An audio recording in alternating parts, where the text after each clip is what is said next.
Part of what we do, right? Is make the Gar Samuelson always said that.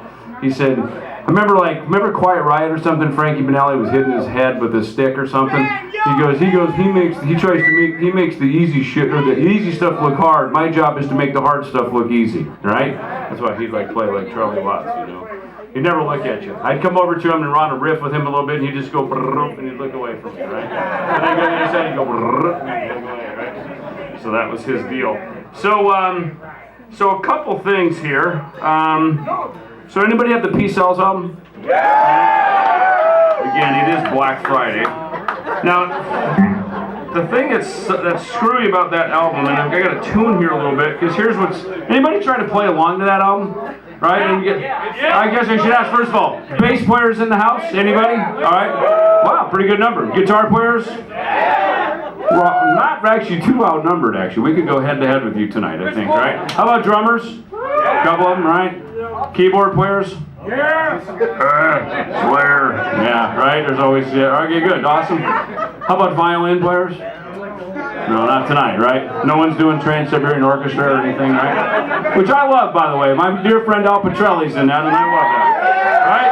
Al's awesome. So, in fact, my tech Fred, who's been working for me for many years, he's actually out teching on that. And I think they're probably coming through here, right? TSO, are they here next year? December 15th! I go just to see Al play, man. I'm such a fan of his. I'll just go sit in the audience and watch him play when they come through Phoenix. So, but with this song... So I want to play this song, and by the way, yeah, the Jackson Mace. By the way, these are for sale if anybody wants to buy them. And we have a special Black Friday special going on right now. So literally, if you want to buy them, we have them. We brought them just as a kind of a fun takeaway from Basstory, you know. So talk to Tom and Melody in the back. So, but let me play it first, and then I'll be glad to let you have it. But. You know, it's funny, I'm playing this 4-string, and I don't play a lot of 4-string, and I realize why now that I've been playing them again. They sound great. I love them. They're kind of lighter. I've been playing the 5 so much, but the spacing in the strings is just so slight, you know, and it's so weird how, you know, I guess in probably any precision thing, whether it's sports, golf, I don't know, car, anything, you know, just you notice it, right, when it's just slightly different, you know. So it's kind of the same thing with this, but I love this one. I've been having fun jamming on this one. But, so the Peace Cells album, best I recall, so the Killing Is My Business tour, lost a ton of money, and we were flat broke, so we came home even broker. And back in those days, we'd go to the Rainbow, a famous bar and grill in Hollywood. You'd find a girl who would take you in, and then that was your place to live for a while. God bless them. And then you'd go on tour, you'd find a new girlfriend, and then that's kind of what you did, and you went on.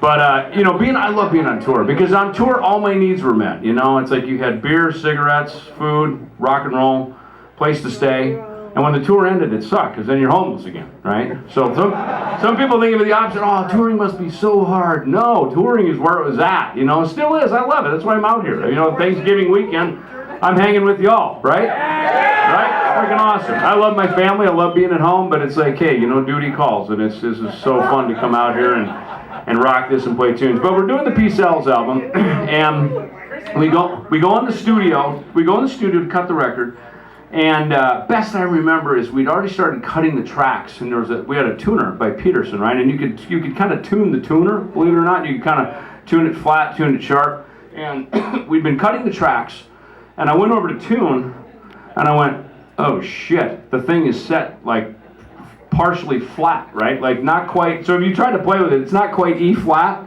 but it's not E, right? It's somewhere in between, like I don't know what it is either. So I'm kind of guessing right here, because it's this weird, if I had that tuner, I'd be able to dial it in, but, so anyway, I want to just kind of jam along this. We're kind of doing just Megadeth karaoke, Megadeth DJ here, right? So at least for a couple songs, then we'll get on to some more jamming. But they are from New York. They're from Dunkirk, right? By the way, where is Dunkirk? South? South. Okay, south.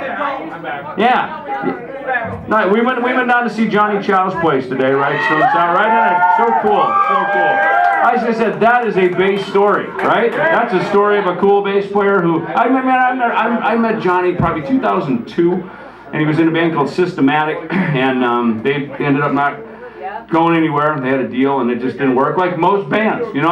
Tom and I were talking coming over here. You know, it's like, you know, we were very fortunate in Megadeth to get up to the top, and you know, you're never at the top forever, right? Because then Pearl Jam came along and they went to the top, right? But us metalheads, we hung in there, you know what I mean? And it reinvented, and through the 90s, all these other bands came in, Korn, Cold Chamber, you know, and all this stuff that came in, Godsmack, Disturbed. But again, you know, it's good because it keeps reinventing, you know, and then it all kind of came back around. And now it's kind of like one of our best paths forward is going to our past, you know. So I love it. I love going back and playing this stuff, especially as we're going in to make a new record. I like going back and revisiting the old stuff just to remember the root of it, you know. So with that said, I'm going to shut up and play a track, right? So Black Friday. The Black Friday's...